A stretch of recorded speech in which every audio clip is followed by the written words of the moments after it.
Two things, bioaccumulation and biomagnification. What the heck are they and why do we care? Let's talk about it. Okay, so if you want to look at this handy little picture here, we've got the little fish that are eaten by these bigger fish, that are eaten by these bigger fish, that are eaten by the giantest fish. So this is bioaccumulation, where these tiny little fish, usually phytoplankton, also had quite a few toxins, and now there's more in here, and then more in here, and on it goes up the food chain to the apex predator. That is bioaccumulation. So all of the toxins are accumulating. You know what? We're going to have to scrap that whole thing. Wait, hold on. Yeah, we're going to have to scrap that whole explanation because that was wrong. Okay, so right here you've got a little fish. I don't know where to cut this in. I messed up my explanation, so if you're just jumping in, I messed it up. Okay, so you've got the little fish that is growing and getting bigger. So this fish started out small as a little tiny fish and then it got bigger. But the problem is that these little fish like to eat things, and sometimes they eat things that are toxic. Not that they're eating like toxic plants or anything, they're eating things that have toxins in their bodies, like DDT or methylmercury, which we'll probably get into later. So they eat those nasty things, and then the longer that they live, the more they eat. But because these things are toxic, they can't pass them. They can't break them down and digest them, and they can't pass them or excrete them. They just get stuck in there. And the longer the fish is alive, the more they have in their body, and the more that of the toxins that is built up in their bodies. That's bioaccumulation, okay? Bioaccumulation, not to be confused with biocontamination. No, I'm sorry, not to be confused with bioconcentration. Bioaccumulation, bioconcentration, different things, okay? Now, biomagnification, also known as bioamplification, is when you've got these tiny little tiny fish, the phytoplankton, which are kind of the culprits that have started this thing. Unclear why, we'll get into that later. These little phytoplankton are eaten by larger fish, usually zooplankton, and then larger fish, and then I don't know what the heck that is, and then bears at the end of the food chain eating the fish. But the problem is, so these little phytoplankton usually eat things like phosphorus and nitrogen. They're gobbling up all the stuff that the plants eat because they're tiny and they're basically plants themselves. And then those little minerals get passed up the food chain. But the problem is they consume things, like I said, DDT, methylmercury, other PCBs, I want to say. And then because they can't get rid of them, just like these ones, they get passed up. But because there's like 20 of these little fish, or probably like 100 of these little fish, and this one is eating 100 of those, all of the toxin that was in 100 of those gets passed into this one. And now this one is eating a whole bunch of phytoplankton and zooplankton and getting all of those toxins built up in its own body because they can't get rid of them either. And then I'm assuming this is a seal. Maybe? I don't know what the heck that's supposed to be. This guy is big and eats like 20 of these fish who all are like already contaminated up the wazoo. And now this one is hecka contaminated because he ate all of those ones. And then this bear gets a tasty snack. But now because the bear is eating quite a few of these, the bear gets all those toxins too. So they've just been passed up the food chain. And because they are consuming more quantities than the previous level of the food web, they get more and more and more in their bloodstream. And that's called biomagnification or bioamplification. That's that in a nutshell, but I have some questions, so let's look at them. First question I have is, what are we going, like, what the heck are we going to do about this? How are we going to fix it? And is there any way to stop it? Which none of the preliminary articles that I read mentioned anything about. They were just detailing the problem. So let's look into what the heck can we do to stop this from happening. Also, if you're curious about the difference between bioaccumulation and bioconcentration, bioconcentration is when the phytoplankton get the minerals and the toxins from a single source, and bioaccumulation is when they get them from a variety of sources. So variety of sources, single source of toxin accumulation. Just FYI. Infinity learn. Let's look at preventative measures if possible. Here we go. So this article is just, I don't know if I want to say preaching the party line, but this is like all of the things that you would 100% expect someone to say if you wanted to stop chemicals getting in or stop contaminating things, like get rid of heavy metals at the source, don't let them dump industrial products into the process, clean contaminated areas, make sure everyone's aware of regulations, beef up the monitoring process, all this stuff, which I don't know if I'm going to get a different answer than this, because it's like once the toxins are in the environment, it's not like you're going to be able to keep the animals from eating them. But I kind of was hoping that there would be a more straightforward answer. Let's look at another source. No, I don't want to join. Aha! Okay, so these were just more of the same answers, but bioremediation. This looks promising. Okay, so I think the question I'm more interested in is like, what can we do to fix this more than what can we do to stop it? Because I feel like all of these other answers are what we can do to stop it and keep it from happening more, which is fine. I just don't really care about that much. But bioremediation utilizes microorganisms and plants to detoxify contaminated environments. That's cool. I want to know more about bioremediation. It's funny how all of these terms have bio at the beginning. Let's not spend too long on this bioremediation thing because I have a lot of other questions. Okay, well, now I know all about bioremediation, but I don't have time to tell you, so tough. No, JK. Okay, so bioremediation is doing basically everything that you would expect from the description. It's using microorganisms to degrade organic contaminants. There's a lot of chemistry involved, which is not my strong suit. It can be done on site or off site if you need to remove and transport the materials that need to be decontaminated off site, which sounds labor intensive.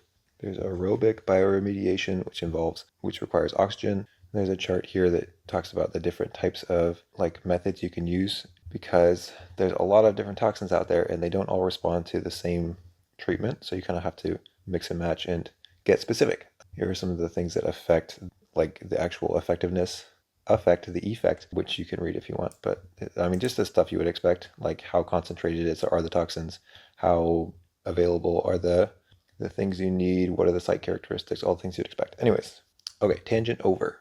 Let's continue on.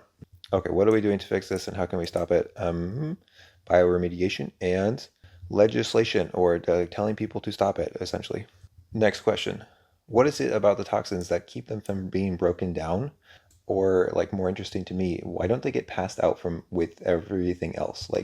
If they are not being, are they being digested? Are they being, so I'm assuming they must be absorbed by the body, but they're being absorbed into the cells, but they're not being broken down like other nutrients. So I'm assuming that's what's going to make it so that they can't be passed out with the other things that are not being, there's waste material, right? Poop is waste that can't be processed or digested, or is it stuff that has already been digested? I don't know anything about poop or how the digestive process works, but I kind of want to know why is it that if it can't be digested or broken down, why doesn't it just get passed along with everything else? What is it that makes it stick into the body of the animal? Okay, so I don't know how digestion works really at all, but this is saying, I'm assuming PFASs are a similar type of toxin to what we were talking about earlier. This is mostly in concern. This is mostly in reference to the human body, but this is saying that once they're in the body, they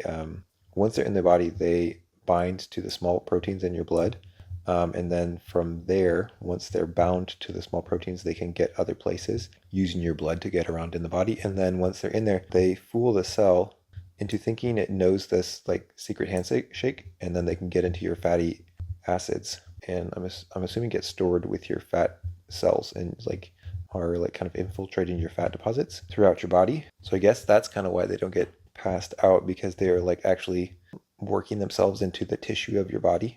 I feel like I would need to know a lot more about how the digestion process works to answer this question correctly, or with any kind of certainty, but that's the gist, the vibe I'm getting. Let's move on to the next question.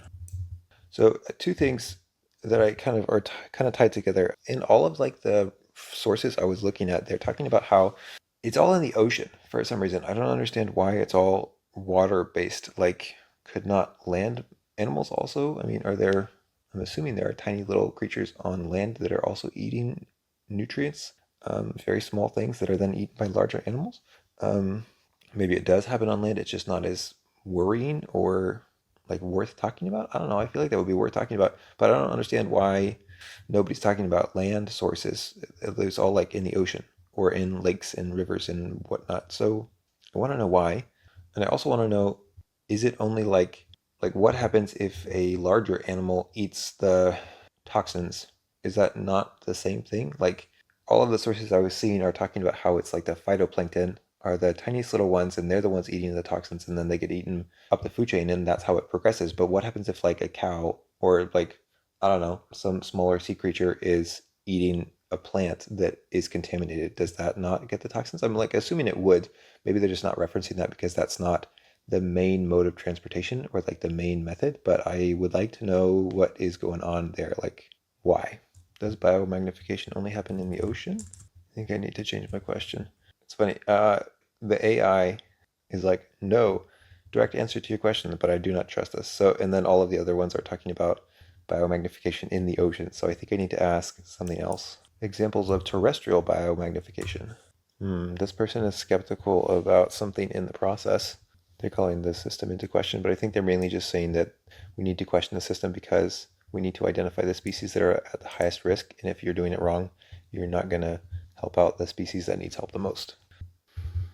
Like, okay, I'm not crazy. Like, what about like a farmer in a field spraying pesticides on the crops? And then, so something I was thinking about is I'm wondering if the reason it's not as common on land is because the crops are then like washed with water and like the crops need to be watered. So then all of the toxins that were on the crops get into the water and then that water flows downstream and is then moved into the ocean and into the other waterways. So all of the toxins that were on the land and in the farms and whatnot are then moved downstream into the ocean. That's just me guessing because I can't find an answer. I feel like that would make sense to me. I think I'm okay with that answer. I answered my own question. Can biomagnification happen in a farmer's field? Question mark. Not helpful. It's so interesting. Like, this article is all about agricultural runoff, which is what I was kind of thinking about earlier. Like, the pesticides are all put on the crops, and the crops are washed down the system and then get into the oceans and rivers. But nowhere in here does it talk about any of the livestock being affected by animals that are eating plants and things on the land that is controlled by the farmers. I don't know why I feel like this it's like this a very large gap in the system of knowledge. I don't understand why they wouldn't at least like mention it. Maybe I'm just crazy and it's like not pertinent or relevant at all. I don't know. I guess I can move on. Last question I have time for. What happens to an ecosystem after all this stuff is getting real bad? Like we've got all these animals and they are all contaminated up the wazoo, full up of toxins. What happens to the ecosystem then? I can hazard a guess, but I want to do some research. What are the effects of biomagnification on an ecosystem? The toxic chemicals mercury and selenium destroy the reproductive organs of aquatic creatures. Get out of my face, pop-up! This is saying that exposure to pesticides like DDT has been linked to a range of health problems including cancer, reproductive issues, and developmental disorders. Bad news bears. This is not talking about the ecosystem though. I mean, I guess if this happened and this was happening to the animals in the ecosystem, reproductive issues, cancer, and developmental disorders would probably be real bad. But they're talking about how humans who eat contaminated fish will have these things. It drives me a little bit crazy that all of these articles say exactly the same thing. Do people not have questions they want answered about these things? Come on now.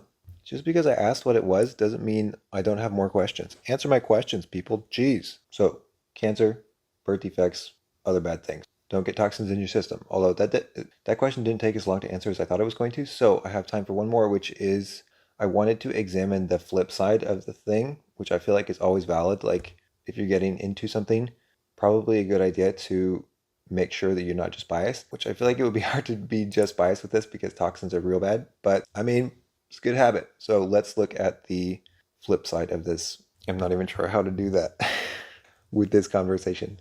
Is biomagnification really that bad? Where we got it wrong with biomagnification? Where was that article I was reading that was saying that there's a little controversy? This one. The applicability of biomagnification has attracted increasing criticism during the last decade.